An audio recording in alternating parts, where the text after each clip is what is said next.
하나님 아버지 금요일입니다. 오늘 우리 구역 예배 드릴 때 우리 구역원들과 구역장님 축복하시고 모든 가정을 축복하시며 우리 은혜교회 모든 구역들이 든든하고 구역을 통해서 또 큰 부흥의 역사가 일어나게 하옵소서. 예수님의 이름으로 기도합니다. 아멘. 네, 오늘은 구역 예배입니다. 사도행전 8장 26절에서부터 40절 제가 읽습니다. 주의 사자가 빌립에게 말하여 이르되 일어나 남쪽으로 향하여 예루살렘에서 가사로 내려가는 길까지 가라 하니라. 그 길은 광야라. 일어나 가서 보니 에디오피아 사람 곧 에디오피아의 여왕 간닥의 모든 국고를 맡은 관리인 네시가 예비하라 예루살렘으로 왔다가 돌아가는데 수레에 타고 선지자 이사야의 글을 읽더라. 성령이 빌립도 이르시되 이 수레로 가까이 나가라 하시거늘 빌립이 달려가서 선지자 이사야의 글을 읽는 것을 듣고 말하되 읽는 것을 깨닫느냐 대답하되 지도해 주는 사람이 없으니 어찌 깨달을 수 있느냐 하고 빌립을 청하여 수레에 올라 같이 앉으라 하니라. 읽는 성경 구절은 이것이니 일렀으되 그가 도살자에게로 가는 양과 같이 끌려갔고 털 깎는 자 앞에 있는 어린 양강이 조용함같이 그의 입을 열지 아니하였도다. 그가 굴욕을 당했을 때 공정한 재판을 받지 못하였으니 누가 그의 세대를 말하여 그의 생명이 땅에서 빼앗김으로다 하거늘 그 네시가 빌립에게 청하건대 내가 묻노니 선지자가 이 말한 것이 누구를 가리킴이냐 자기를 가리킴이냐 타인을 가리킴이냐. 빌립이 입을 열어 이 글에서 시작하여 예수를 가르쳐 복음을 전하니 길을 가다가 물 있는 곳에 이르러 그 네시가 말하되 보라 물이 있으니 내가 세례를 받음에 무슨 거리낌이 있느냐. 이에 명하여 수레를 멈추고 빌립과 네시가 둘 다 물에 내려가 빌립에게 세례를 베풀고 둘이 물에서 올라올새 주의 영이 빌립을 이끌어 가신지라. 네시는 기쁘게 길을 가므로 그를 다시 보지 못하니라. 빌립은 아소도에 나타나 여러 성을 지나다니며 복음을 전하고 가이사라에 이르니라. 아멘. 예, 오늘 육과 주제는 만나게 하심으로 전파되는 하나님 나라, 이런 주제가 되겠습니다. 자, 빌립이 사마리아 지역에 교회를 세워서 귀신도 쫓아내고 사마리아의 교회가 든든히 서갔죠. 사마리아 땅은 여러분 잘 알죠. 북이스라엘의 수도였고요. 주전 720여 년에 아수르에 망했고 그리고 이주 정책에 의해서 혼연이 됐고 이스라엘 정통성을 잃어버렸죠. 그래서 남쪽의 사람들, 즉 유다 사람들은 이 사마리아 사람들을 이방인처럼 여겼고 두 집단 간의 지역 갈등, 종교 갈등은 심했습니다. 자, 그런데 복음은 이걸 초월해요. 유대인들은 지역 갈등, 종교 갈등과 심했지만은 이 복음은 사마리아 지역에도 전해지고 있습니다. 일찍이 예수님은 요한복음 4장에서 수가성을 그 여인 사마리아의 수가성 여인을 우물가에서 만나 전도했잖아요. 그리고 그 여인이 예수님을 메시아라고 받아들이고 그 성 사람들이 다 예수님을 영접한 사건이 있잖아요. 그 사마리아에 지금 이 빌립 집사가 복음을 전하고 있는 것이죠. 자, 그런데 지금 빌립은 전도에 영임했어. 열심히 전도하는 거. 저도 우리 은혜교회 성도들이 좀 전도에 영임해서 열정적으로 이 빌립처럼 전도했으면 좋겠어. 자, 만남을 위한 하나님의 손길이 있습니다. 에디오피아의 그 네시가 있었습니다. 간닥의 네시인데 네시는 황관이잖아요. 이 사람이 정식 유대교인인지 아닌지는 모르겠으나 예루살렘에 왔습니다. 그리고 이 유대교회 집회에 참석을 했고 유대교회에 대해서 알고 싶었는지 성경에 대해 알고 싶었는지 모르지만은 어쨌건 간에 그가 이사야 53장을 읽으면서 그 마차에 타고 고향으로 가는 거라.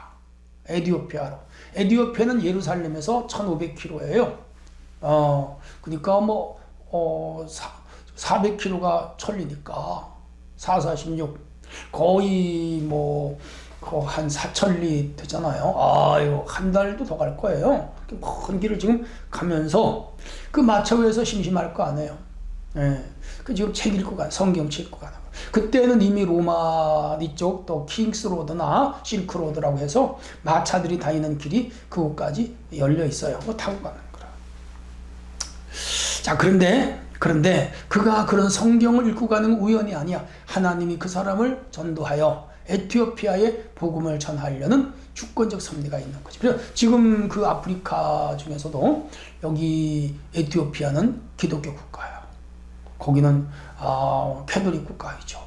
개신교도 많이 있습니다. 자, 만남의 구심점은 그리스도입니다. 자, 이렇게 가는데 이사야서를 읽고 있어요. 근데 하나님께서, 하나님의 영이 이 빌립을 사마리아 성에서 그리로 데려가는 거라. 이게 저는 궁금해요. 그 빌립이 마차를 타고 쫓아갔는지, 아니면 훅 날아갔는지. 많은 성경학자들은 하나님의 영이 그를 데려갔다라면 천사들을 동원해서 그냥 그를 순간 이동을 시켰을 거라고 봐요. 하나님이 하시면 못한 일이 없죠. 데려간 거라. 그렇게 해서 그 마차에 같이 올라탔어요. 그래서 읽는 것이 이해가 갑니까? 깨닫습니까? 그랬더니 이 내시가 하는 말이, 이거 내가 못 깨달까? 나 잘 모르겠다고. I don't know. 나 잘 모르겠다고. 나에게 해석해 주는 사람이 없기 때문에 내가 잘 모르겠다고. 그러자 이 빌립이 그 이사야 53장의 내용을 설명해요. 이 이사야 53장은 고난의 종, 순환의 종 예수님에 대한 이야기잖아요. 잘 아시는 내용이니까 읽을 시간 없어요. 중요한 것은 이 사람을 하나님이 빌립을 통해서 만나게 했다는 거예요. 이 전도에 반드시 하나님 만나게 하는 사람이 있어요. 바울이 어디죠? 빌립보에 갔을 때는 그 루디아를 만나게 했고, 간수장을 만나게 했고, 또 이쪽 그 비시디아 안디옥에 갔을 때도 거기서 이쪽에 디모데를 만나게 했고, 또 드로아에 갔을 때는 누가를 만나게 했고, 고린도에 갔을 때는 브리스가 아굴라를 만나게 했고, 겐그라에 갔을 때는 베베를 만나게 했고, 다 만나게 하시고, 안디옥에 갔을 때는 바울을 만나고, 마가를 만나고, 신라를 만나고, 또 이쪽 골로새, 또 이쪽 지역에서는 에바브로티도를 만나게, 다 만나게 하셨어요. 하나님이 지금 구도자를 만나게 했어요. 여기서 전도의 중요한 건 구도자의 수용성. 우리가 전도할 때 수용성을 있는 사람을 만나야 전도가 되지, 배타적인 사람을 만나면 전도가 안 되죠. 근데 전도를 하다 보면 수용성 있는 사람을 만나요. 교회 나오고 싶어 하는 사람, 교회에 관심이 있는 사람, 교회에 대하여 알고 싶은 사람, 그리고 삶이 곤고하고 심령이 답답한 사람, 교회 나가야 되겠다, 이런 사람을 하나님 만나게 하셔야 돼요. 두 번째는 전도자의 진실한 인격이에요. 전도하는 사람이 사기꾼을처럼 하거나 속이거나 이렇게 물건을 팔려고 접근하거나 그러면 그 사람은 믿지 않아, 받아주질 않아. 진실하게 접근을 해야 돼. 정중하게 접근해야 돼. 그러면 그 사람이 동합니다. 뭐가요? 마음이. 빌립은 처음부터 성령의 인도하심을 받았어요. 그래서 전도할 때 언제나 기도 많이 하고 성령의 인도를 받아 가야 되는 거죠. 그래서 인도하심을 받아 광야로 갔고, 에디오피아의 간닥의 내시를 만나게 됐고, 빌립은 자기 생각이 아니라 성령께 순종을 했고, 그리고 자기 자랑이 아니라 예수님에 대하여 소개했고, 이사야서를 차례차례 설명을 해줬고, 그분이 바로 하나님 아들이며 이 땅에 왔다가 십자가에 달려 죽었고 3일 만에 부활하셨고 오순절에 성령을 받았고 지금 이스라엘의 교회 운동이 전개되고 있다. 그분을 믿으면 영혼이 잘 되고 범사가 잘 되고 강건하고, 그분을 믿으면 구원을 받고 영생을 얻는다 하고 열심히 복음을 전했더니 그 사람이, 그럼 내가 세례를 받아야 되지 않느냐. 마침 거기 와디강이라고 비가 올 때 생긴 강이 있었어요. 그 강에서 세례를 받았어. 그리고 물에서 올라올 때 하나님의 영이 빌립은도 뿅 데려가셨고, 이 내시는 여전히 마차를 타고 에디아포로 갔고, 이 사람이 에디오피아 가서 교회 세웠겠죠. 당연하죠. 자, 말씀 속으로 들어가겠습니다. 빌립은 왜 갑자기 사마리아를 떠났을까요? 8장 26. 하나님의 사자의 지시로 떠났습니다. 성령의 인도하심을 따라 광야로 갔죠. 아까도 말씀드렸습니다만 그가 마차를 타고 갔는지 걸어갔는지 하나님이 뿅 데려갔는지 아마 주의 영이 그를 데려갔을 것으로 봅니다. 자, 거기서 옥토의 마음을 가진 에디오피아 간닥의 내시를 만나는 거예요. 예수님은 마태복음 13장에서 길가, 또 돌밭, 가시떨기, 옥토에만 곡식이 심하죠. 그래서 열매를 맺고 결실하는데 우리가 전도 대상은 바로 이 옥토입니다. 이 사람을 찾아내야 되고 또 하나님은 이 사람을 만나게도 하시죠.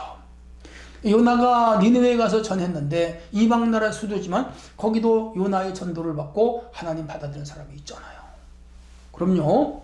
또 비시디아 안디옥에 바울이 전할 때 구원 주기로 작정된 자 다 믿었잖아요. 고린도 성에 갔을 때 하나님의 백성이 많았잖아요. 에베소서도 마찬가지죠. 오늘 우리들 주변에 주의 백성이 있어요. 그들을 찾아내서 전도하는 거예요. 자, 두 번째가 광야에서 만난 사람은 누구며 무엇을 하고 있었는가? 에디오피아 간다게의 국고를 맡은 관리인 넷이었습니다. 그는 고급 관리였죠. 에디오피아의 왕궁에서 일하는 사람이에요. 그리고 그는 이사야 53장을 읽고 있었죠. 아까 말씀드렸습니다. 여기서 1500km예요. 엄청 멀어요. 예, 뭐 한 4천리 드는 먼 길을 마차를 타고 가고 있습니다. 근데 그는 예루살렘에 와서 종교의식, 유대교 종교의식에 참여했었고, 그리고 그 성경에 대하여 탐독하고 있었던 것이죠. 이 에디오피아는 아프리카 흑인종입니다. 비천한 민족이라고 그 멸시하는 사람들 있었겠지만은, 그러나 그곳에 복음이 전해졌고 그들을 통하여 그 땅의 구원을 받습니다. 하나님의 복음은 남녀노유 빈부귀천을 따지질 않습니다. 사람은 신분을 보고 지위를 보고 재물을 보고 인격을 돈을 보고 그의 학식을 보고, 아니요, 우리 하나님은 그런 거 안 봐요. 오늘 우리는 어떤 사람도 전도해야 됩니다. 세 번째, 빌립이 에디오피아 여성 넷이에게 한 일이 무엇입니까? 입을 열어 예수 그리스도의 복음을 전했어요. 열심히.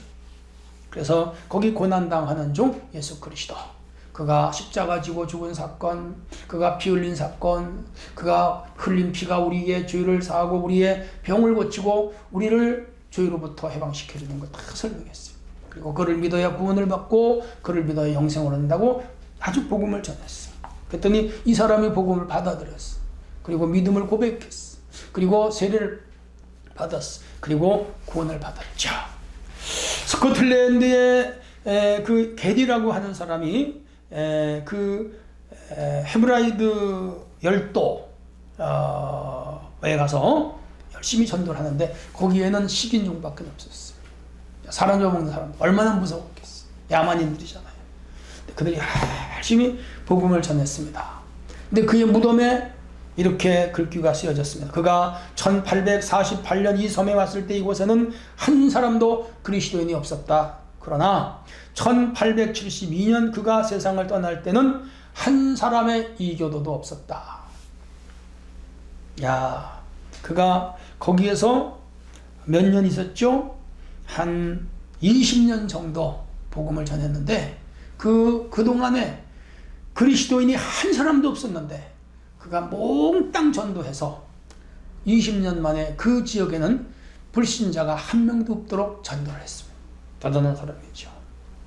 복음 전도는 열정이 있어야 됩니다. 땅끝까지 복음을 증거하겠다는 사명감이 있어야죠. 우리 6월 18일 날 이제 그 새생명 전도 축제를 열게 됩니다. 이게 보이실려나 모르겠습니다. 전단지가 나왔어요. 잘 한번 키워보세요. 전도 축제.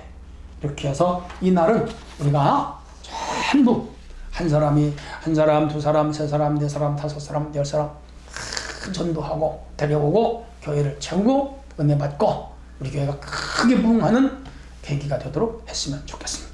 열심히 복음 전도하고 지역을 전도하고 부천을 전도하고 그리고 우리 한국을 전도하고 해외 전도하는 그런 교회가 돼야 됩니다. 그런 교회를 주님은 축복하시고 사랑하십니다. 하나님 아버지, 우리 구역 축복하시고 각 구역장님들의 은혜 주시며 모든 구역원들 하나 되게 하시고 6월 18일 전도 축제일에는 온 교인이 하나 되어 큰 부흥을 이루게 하옵소서. 예수님의 이름으로 기도합니다. 아멘.